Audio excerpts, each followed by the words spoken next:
Kathy Hochul announcing she's lifting the statewide indoor mask mandate, but school children must continue to mask up. Joining us now is Mask Like a Kid organizer. She is also a mother of two. That is Natalia Muruffer. Good to see you, Natalia. Thanks so much. I did my best with your last name, by the way. Great. Okay, good. Let's get started here. You got two kids. You got the announcement from the governor that in the state of New York that you don't have to wear a mask indoors in certain settings, but not for school children. What went through your mind when you heard that? Again, politics over science, complete lack of compassion and awareness of what's happening to school kids and has been happening for almost 2 years. And also the fact that when she showed the settings in which people would not be unmasked, schools and prisons were listed next to each other. And really that's what's happened in this state. Schools have in effect become prisons. You know, when you talk about it being politics, many on both sides of the aisle say the exact same thing, that they are following political science, because you see various, not just red states, but blue states as well, dropping their indoor mask mandate. And if you don't mind me pointing this out, and correct me if I'm wrong, please do, but you're a Democrat. And when it comes to who you would vote for in the midterm elections, do these mandates play a part when you enter that voting booth?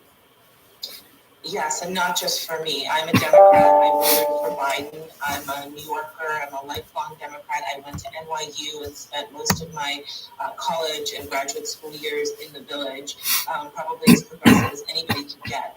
And I will not vote for anyone who has supported these mandates and has continued to restrict our children. I have friends with children who have disabilities who have been chewing through their masks. I have friends whose kids are deaf and can't participate in mainstream school anymore. I have friends whose kids have Down syndrome and who are being harassed by teachers in their special schools to put on KN95. I will not vote for anyone who has supported or not done anything to stop this abuse. There you go. And for folks watching, if you're wondering why these mask mandates are dropping, here's a Democrat mother of two. And midterms right around the corner. They hear your message loud and clear. Before I let you go, Natalia, tell me about your children. Give me an anecdote if you can, a story.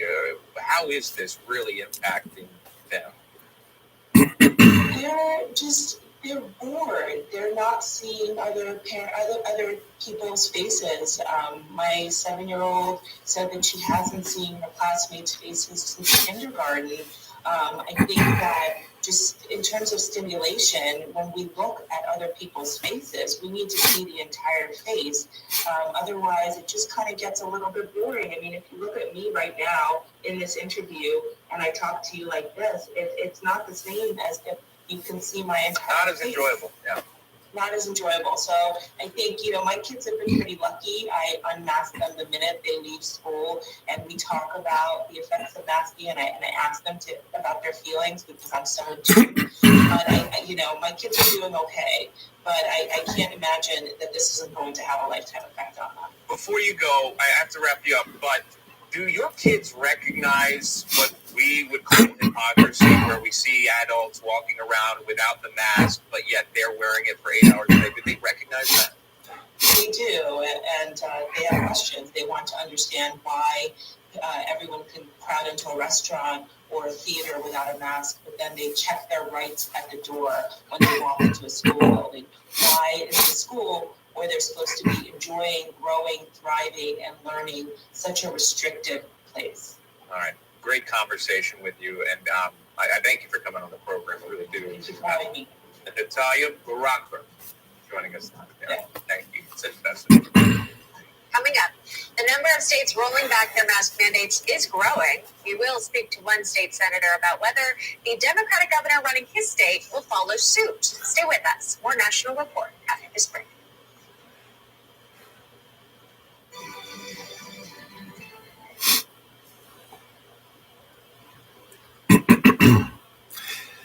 I'll be up after the commercial, so stand by.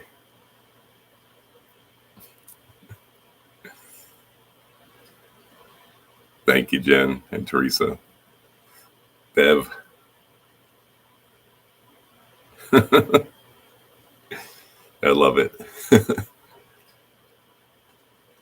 funny. The cat's wandering around down here somewhere. I think he wants to go back up. He's stuck for a little while. Dash down the steps when I open the door. Just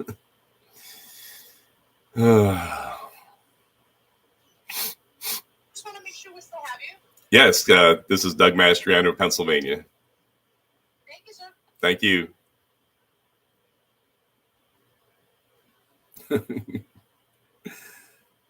Rachel and Bev.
Hey, Shelly and Courtney. Should be going live in a minute.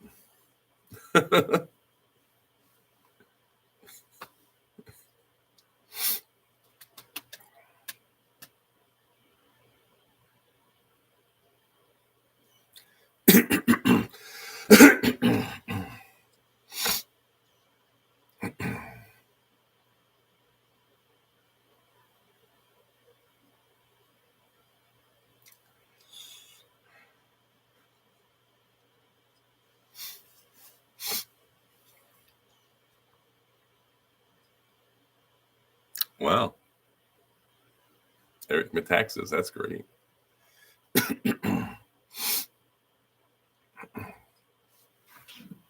Finished it already, sadly.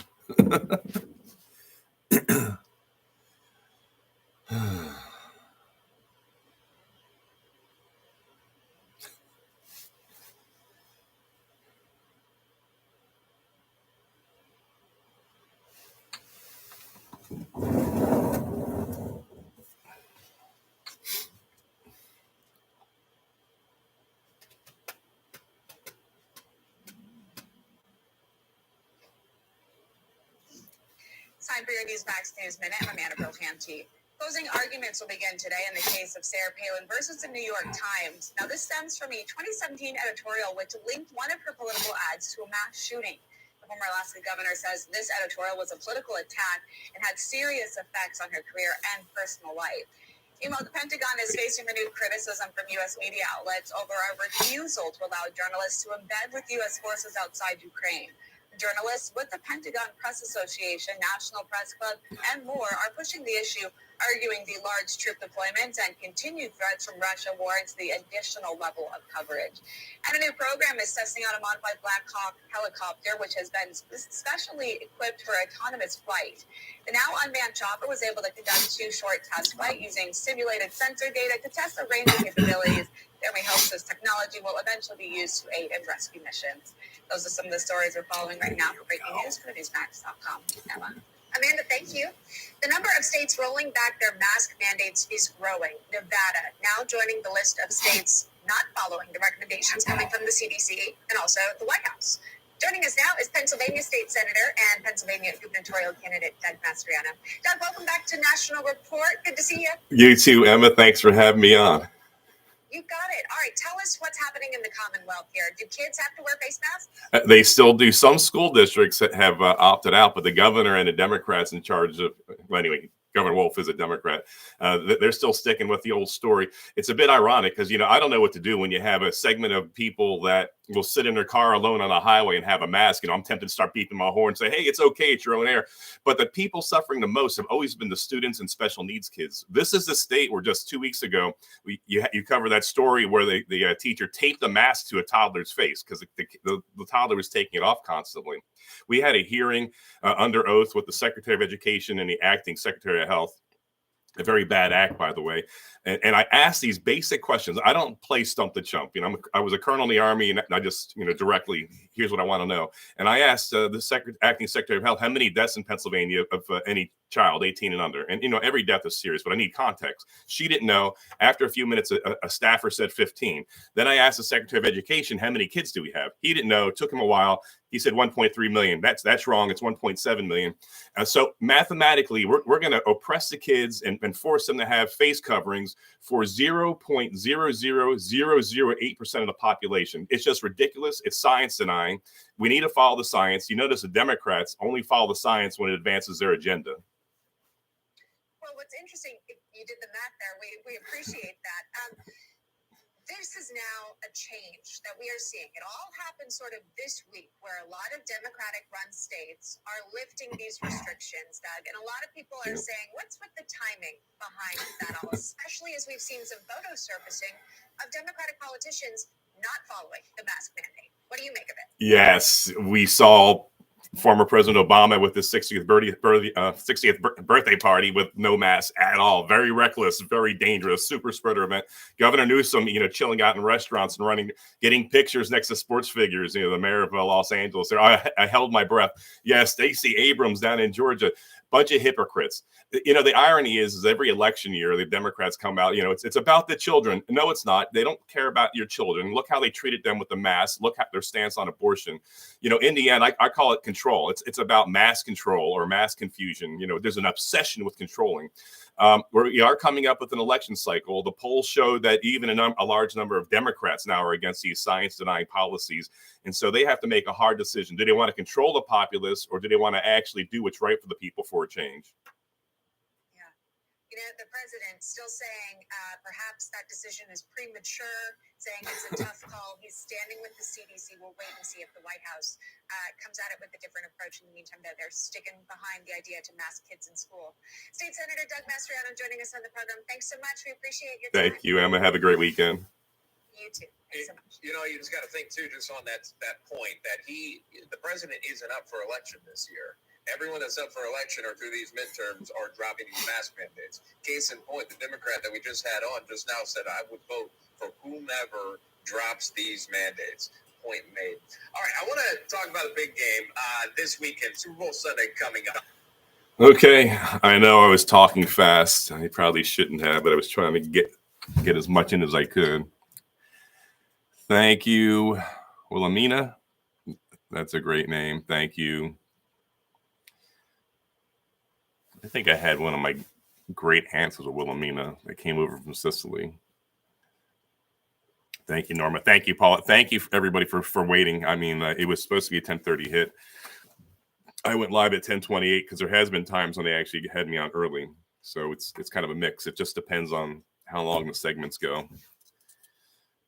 Yep, Paulette, and I know your daughters have suffered because of that mask issue. Bev, it's great to see you. Miss you. Bev used to work for me in my Adams County office. I see Bunny wandering around over there.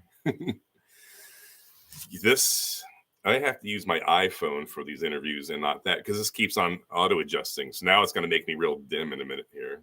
And I got all these lights, and I got all these selfie stick lights here. You couldn't tell. That's actually decent lighting. Looks less glare with the hat on, though. Thank you, Sharon, for that affirmation.